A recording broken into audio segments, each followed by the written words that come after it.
Bom dia, estamos aqui nesse lugar maravilhoso, essa vista incrível, no meio da natureza. E a ideia aqui é falar um pouquinho dos 10 principais erros que eu cometi nessas primeiras expedições de caiaque. Aprender com esses erros e não deixar eles acontecerem novamente é importante não só para a segurança, né, para minha segurança e tudo mais, para correr tudo bem, mas também para a gente aproveitar o máximo possível da pescaria, do passeio.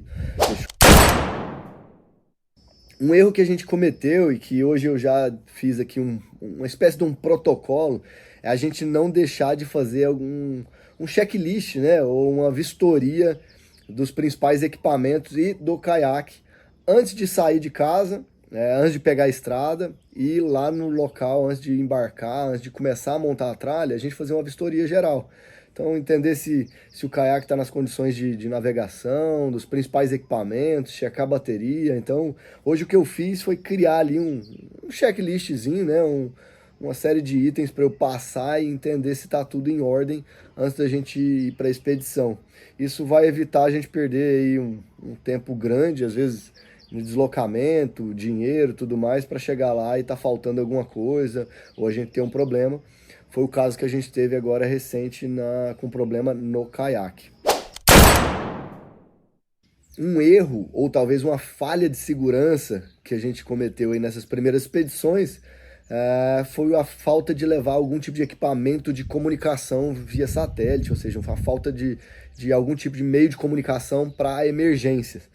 Eu adquiri agora recentemente um Spot X, ou seja, é um trocador de mensagens bidirecional via satélite. O que significa isso? Que eu consigo não só mandar, mas receber mensagens via satélite. O que eu costumo fazer também é sempre deixar uma lista ali de telefones. Se eu estou indo para um rio, eu acabei fazendo ali alguns contatos, o lugar onde eu desci, o telefone, né, do proprietário da fazenda ou do rancho. A gente acaba fazendo contato com alguns pirangueiros ou piloteiros, né, enfim, da região.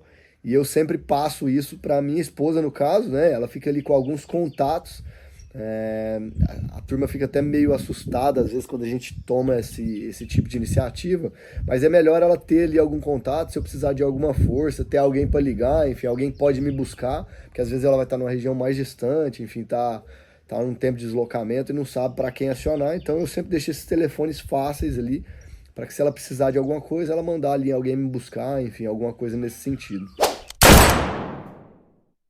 Um outro erro ou uma falha que a gente cometeu foi talvez ter levado o corpo muito na exaustão, ter mantido ali o corpo muito cansado, que numa situação dessa que a gente está sozinho é bom a gente evitar, né? Então descansar um pouco mais, se alimentar bem, são algumas medidas que eu acho que mais do que tudo são medidas de segurança. A própria exposição ao sol durante muito tempo já é um fator ali de exaustão. A gente beber bastante líquido e eu acho que descansar quando necessário faz parte ali de uma medida de segurança. Um outro erro e uma falha, né? A gente ainda não conseguiu solucionar, não achou uma escolha adequada ainda do calçado. Vocês perceberam que eu estou usando uma sapatilha de neoprene nessas primeiras expedições. E o que eu tô achando de desvantagem, né? Primeiro que meu pé tá ficando molhado durante boa parte do dia. E aí, mais uma vez, né? Tudo que acaba que pode trazer algum problema de saúde, algo nesse sentido, a gente tem que evitar. Segundo que ela não é fácil, principalmente quando tá molhada, de calçar e tirar, né? Então, para não ficar molhado, várias vezes eu acabava tirando ali quando eu tava dentro do caiaque ou quando eu saía, né? Quando eu tava acampado. E ela não é muito fácil de ficar tirando e pondo. Por último, a ideia era trazer um pouco de proteção, né? Vocês viram ali eu caminhando no meio das arraias e tudo mais. Ela não deixa de trazer um pouco de proteção, principalmente no solado ali para eu pisar. Ela tinha um solado de borracha um pouco mais dura, resistente, mas não é das melhores proteções. Então, por enquanto, eu não arranjei ainda, não arrumei o calçado ideal para levar nessas expedições. Então, se você tiver inclusive algum tipo de indicação, algum tipo de sugestão, deixa aí nos comentários para a gente poder fazer o teste aí, fechou?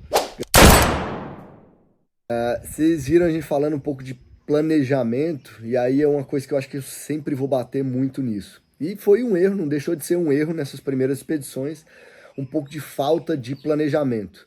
Dava para ter ido mais, dava para ter falado com algumas pessoas ali da região, onde a gente ia chegar, ia sair. Facilmente a gente consegue ter algum tipo de telefone. A gente tem ali um caseiro que cuida do rancho lá de pescaria, onde eu chegaria, e claramente com uma ligação com ele já conseguiria me adiantar, por exemplo, a situação do rio, que estava muito seco, e a gente evitaria algum tipo de problema mais grave, ou já deixaria claro, o planejamento sairia diferente com base nisso. A maioria dos erros ou dos problemas que a gente vai viver sempre está relacionado a algo que a gente não espera, né?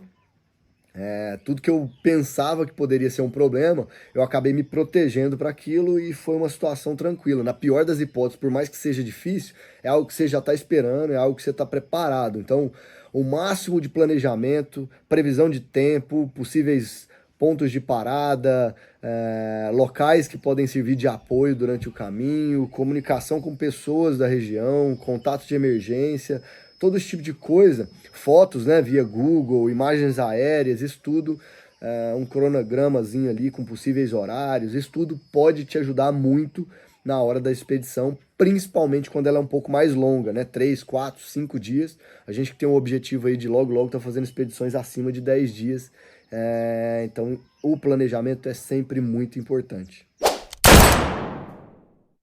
Um erro talvez menor, mas eu acho que ele leva a outros erros, e talvez um dos principais erros que eu vou falar um pouquinho mais na frente, mas eu levei alguns equipamentos, a exemplo do Passaguá, um equipamento grande, enfim, que ele ocupa muito espaço ali no caiaque e que eu fiz muito pouco uso dele. Isso significa que você não vai gostar ou você não vai levar o Passaguá? Não, só quer dizer que eu não tenho costume de usar o Passaguá, mas enfim, eu acho que para vocês serve muito mais pensar de fato o que você tem costume de usar. Não adianta você inventar e achar que vai usar algo, porque você viu no meu vídeo ou viu no vídeo de alguém na internet, se é algo que você não tem costume de usar, se é algo que não faz sentido para você, que você não usa já na sua pescaria, talvez no caiaque também não vai fazer sentido. Então eu acho que tem esse período de adaptação aí de equipamento e tudo mais, que eu acho que é importante. Vamos lá, vamos para o próximo erro. Vocês devem ter reparado que eu levei ali, que eu levo nas expedições um filtrozinho, né, um purificador de água e as pastilhas de cloro para caso acabe o meu estoque lá, o que eu levei de água potável, poder ali trazer e filtrar um pouco mais e sempre ter água em condições próprias para a gente beber, e ficar sempre bem hidratado. Mas um erro que eu cometi foi, primeiro, a gente ter levado esse reservatório de água com a água gelada, normal. Então, primeiro, eu não congelei essas garrafas de água que a gente ia consumir durante o percurso. Então, é mais um ponto que a gente poderia melhorar. E segundo, como eu montei a caixa lá um pouco antes da expedição na cidade ali de Nova Crixás, eu poderia ter comprado gelo em barra e não gelo em cubo. Ele tem uma velocidade de descongelar ali muito mais rápida. Então, acho que é um erro que eu cometi aí, que essa próxima expedição a gente vai trabalhar, além de levar água congelada, a gente vai levar também, a gente vai preparar a caixa térmica com o gelo em barra para a gente ter um tempo maior. Acabou que ela durou os 3 dias, a caixa que a gente está usando, eu realmente estou muito satisfeito com ela, mas a gente conseguiria ter prolongado por um tempo maior. Essa próxima expedição a gente deve ficar 4 dias inteiros, então isso vai ser uma das medidas importantes aí, porque provavelmente o 4º dia eu não teria mais uma caixa gelada, então é um item importante aí que a gente vai fazer para a próxima expedição. Bom, outro erro que eu cometi foi na escolha de alguns dos equipamentos. Eu acho que isso é uma escolha e é uma coisa muito pessoal, né? Eu acabei optando por uma barraca inicialmente, uma barraca tatu, que eu vi um outro caiaqueiro utilizando, e eu gostei muito da ideia de ficar fora do chão, né? Ela dá um espaço ali do chão, para caso eu pegue em algum lugar que tivesse pouca praia, algo nesse sentido. Mas ela acabou sendo uma barraca muito pesada, além do tamanho, e dentro do que eu estava levando, ela não dava o peso, né? Enfim, eu estava levando uma série de equipamentos e não era possível. Então, erros relacionados à escolha de equipamentos sempre vão estar, eu acho que vão estar sempre muito próximos, a gente vai estar sempre se adaptando ali para usar. Eu acabei depois comprando a barraca Mongar da Nature Hike, tem sido a melhor opção. Enfim, acabou que a gente gastou uma grana, uma barraca cara que a gente comprou anteriormente, que a gente não usou ainda. Talvez em alguma expedição ela venha a ser útil, mas foi uma escolha ruim aí a priori. A gente fez um teste de peso antes, numa piscina mesmo. Eu tentei colocar todo o equipamento que eu tava pensando em levar, né? E acabou que deu ali um pouco de excesso de peso e a gente teve que fazer algumas substituições. Um outro erro foi que na escolha dos equipamentos eu acabei deixando um ventiladorzinho portátil que eu tenho. Por incrível que pareça, a bateria solar, né? Ele teria me trago muito conforto. Quem conhece ali a região de Crixás vai me entender melhor. É uma região muito, muito quente. Nos vídeos eu acho que eu falei um pouco sobre isso também, né? Durante a noite foi muito quente, então acabou me trazendo um pouco de dificuldade para dormir. Principalmente no primeiro dia. Acabou chovendo lá por volta das 2, 3 da manhã, mas estava muito quente. Então, por mais que pareça um negócio bobo, enfim, a escolha dos equipamentos, eu acabei achando que era besteira, né? Que ia ser muito conforto. Mas seria um equipamento ali que teria ajudado bastante. Ele é uma pecinha pequena, enfim, teria ajudado. Muita gente me pergunta, né? Tipo, mistura muito a minha viagem a práticas de sobrevivencialismo, bushcraft ou o próprio ato de preparação, né? Eu acho que esse não é o principal intuito das expedições, das viagens. Acima de tudo, eu criei isso, né? Eu inventei essa ideia, foi para curtir realmente, para ter um momento de descanso. Quem conhece um pouquinho da minha vida pessoal aí é de muita correria, muito trabalho, mercado imobiliário, mercado financeiro. Então é um momento de descanso. A gente acaba sim usando um pouco de algumas práticas ali do sobrevivencialismo, da preparação, mas não é o principal intuito.